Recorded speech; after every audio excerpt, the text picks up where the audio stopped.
brought to you by V-Guard. સમાચારમાં આગળ વાત હવે વડોદરાની કરીએ, જ્યાં મહાનગરપાલિકાના 15 અધિકારીઓ આવ્યા છે મેદાનમાં. હવાલાના ચાર્જથી કંટાળીને અધિકારીઓએ રાજીનામાની ચીમકી ઉચ્ચારી છે. મનપાના નાયબ કમિશનરને પત્ર લખીને રજૂઆત કરી છે. 12 ઇજનેર સહિતની ખાલી જગ્યા ભરવા માટેની માંગ કરાઈ છે. સિટી ઇજનેરની જગ્યા પર 13 વર્ષથી ચાર્જ સંભાળી રહ્યા છે. ખાલી જગ્યાઓ ઓગસ્ટ સુધીમાં નહીં ભરાય તો રાજીનામાની ચીમકી ઉચ્ચારી છે અધિકારીઓએ મહાનગરપાલિકાના નાયબ કમિશનરને પત્ર લખીને રજૂઆત કરી છે. ખાલી પડેલી જગ્યાઓમાં ભરતી કરવામાં આવે તેવી માંગ કરવામાં આવી છે. 12 ઇજનેર સહિતની ખાલી જગ્યા પડી છે. વધુ જાણકારી સાથે જોડાયા સંવાદદાતા પ્રશાંત. જી પ્રશાંત, આ કેસમાં શું છે સમગ્ર અપડેટ્સ? બિલકુલથી વડોદરા જે પાલિકા છે મહાનગરપાલિકા, વડોદરા મહાનગરપાલિકામાં છેલ્લા કેટલાક મહિનાઓથી જે જગ્યાઓ છે તે ખાલી પડી રહી છે, ત્યાં ભરતી થતી નથી. વારંવાર ભરતી પ્રક્રિયા હાથ ધરવામાં આવે છે અને વારંવાર વિરોધ બી થઈ રહ્યો છે કે જે જગ્યાઓ ખાલી છે ત્યાં ભરતી કરવામાં આવે, પરંતુ તંત્ર દ્વારા આની ભરતી કરવામાં નથી આવતી. ત્યારે હાલ પાલિકામાં જ કામ કરતા 15 અધિકારીઓ ડેપ્યુટી મ્યુનિસિપલ કમિશનરને પત્ર લખ્યો છે અને જે એમની પાસે હવાલાના વધારાના જે ચાર્જ છે એ ચાર્જથી હાલ એ લોકો કંટાળી ગયા છે.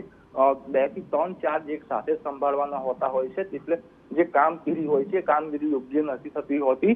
ત્યારે હવે આ જે અધિકારીઓ છે વધારાનો ચાર્જ લઈને બેઠા છે, તેમનું કહેવું છે કે હવે જે ભરતી કરવી જોઈએ તે કરી લેવી જોઈએ અને અમારી પાસે જે વધારાનો ચાર્જ છે તે હટાવી દેવો જોઈએ. જો 12 ઇજનેરોની જે જગ્યા ખાલી છે તે ભરવામાં નહીં આવે તો આગામી ઓગસ્ટ સુધી નહીં ભરાય તો જે અધિકારીઓ છે તેમને રાજીનામા આપી દેવાની ચીમકી ઉચ્ચારી છે. ત્યારે હવે પાલિકા દ્વારા ગમે ત્યારે આ જગ્યા ભરતી વહેલી તકે કરવામાં આવે તેવી માંગણી ઉઠી છે. જી પ્રશાંત, કયા કયા વિભાગના અધિકારીઓએ આ અંગેની ચીમકી ઉચ્ચારી છે અને શું નામ છે અધિકારીઓના?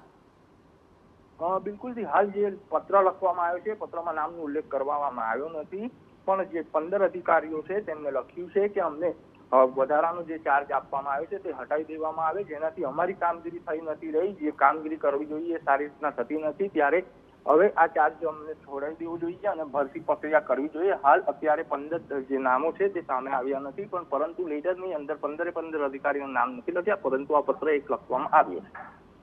જી પ્રશાંત, આભાર આપનો.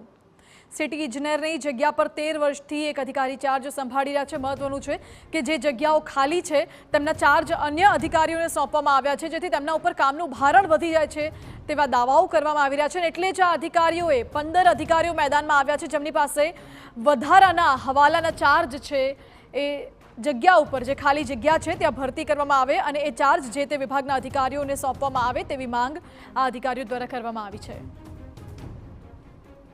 Brought to you by V-Guard.